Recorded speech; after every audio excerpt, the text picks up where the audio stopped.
I'm going to do a book review. I just finished David McCullough's The Wright brothers. You can guess what it's about. It's about those two guys that pretty much figured out how to fly.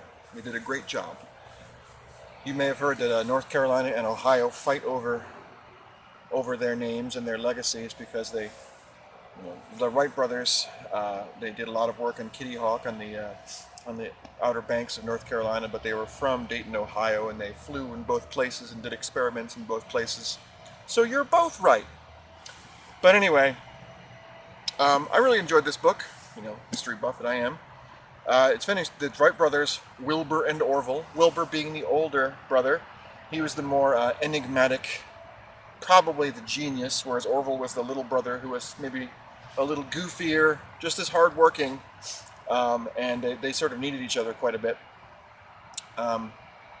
But Wilbur was probably the mastermind. And they were, the story is they were bicycle mechanics. That's true. They came from a very good, clean.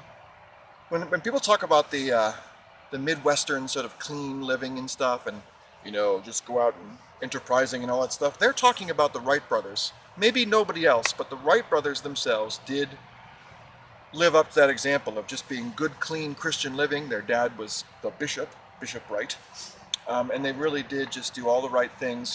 They worked hard every day and stuff, and they were no nonsense. They would always wear a suit and tie while they were working. They'd go to Kitty Hawk and they'd be on the beaches out there in the sand, and they'd be wearing their suit and tie, and all the North Carolinians are like, these guys are crazy. They'll just stand there for hours watching birds in the air, hovering and stuff. And Wilbur was observing very closely, trying to figure it all out.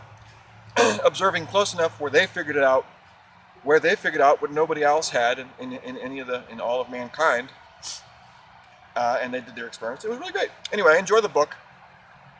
I recommend it.